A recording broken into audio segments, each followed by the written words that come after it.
Alunan III. They are both conveners of the West Philippine Sea Coalition.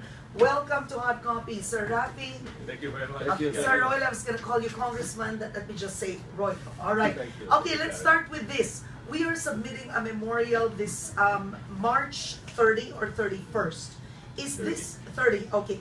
Is this going to be good for us? I'll start with you, sir. Will this be good for the Philippines? I don't know if I'm authorized to say this, but about a month ago, I had a chat with a senior official of the government who told me that the Chinese Foreign Ministry informed the Philippine government through our official representative in Beijing that if we file our memorial on March 30, there will be consequences. Okay. And so we examined what those consequences might be. So in the realm of what is possible, there were two things that they concentrated on in their analysis. One was expanded sanctions. As you know, after the Scarborough incident, we already were sanctioned by China when they stopped the flow of tourists and stopped the import of bananas. Correct. In this particular case, they could expand the sanctions by stopping the flow of raw materials needed by our exporters. local manufacturers and exporters. Yes, yeah. The second possible action that China might take against us could be in the form of sabotage. As you know, people have been quite concerned about the fact that the Chinese state-owned company controls our grid. Our That 40%. I think we should explain that the National Grid Corporation is controlled 40% by the Chinese company that Alvin El Chico just reported. Correct, but they have the contract to operate and maintain the grid. In which case they have control of the grid.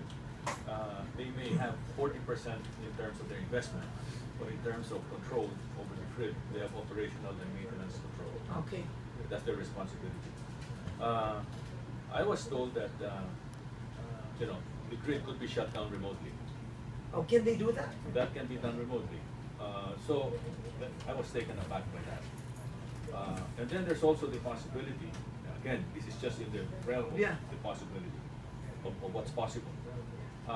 That they can introduce viruses through our communication lines. So that could either capture data or corrupt data.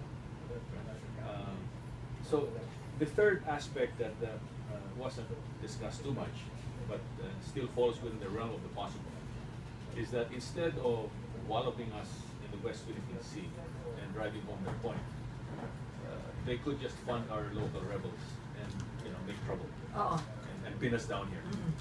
Which other countries have done in other countries. Correct. All right. Now, mentioning all these possibilities, Roilo, are they actually possible?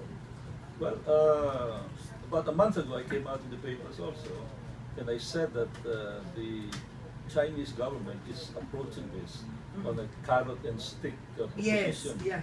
Carrot, they're dangling the $10 trillion world trade that they have, and they said the Philippines can be very much a part of this.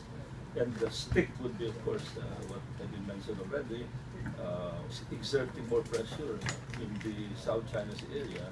But we're talking here not only of present advantages and disadvantages. We have to think long term here. Well, first, let me explain what a memorial is, because maybe some people don't know what it is. A memorial, in the parlance of international tribunals, is a legal brief. It's like a legal brief. The Philippines will be stating the facts of the case, like why do we own this? Why does China not have any basis for their 9-dash line? And then the statement of the law, international tribunal, particularly UNCLOS, that we're talking here of our exclusive economic zone, 200 nautical miles. So this will be contained in the memorial? Yes, it will be contained in the memorial. And this was explained to me very clearly by some members who helped in preparing this. Now, this is very important in the long term. Because we're talking here of sovereignty. Exclusive economic zone under UNCLOS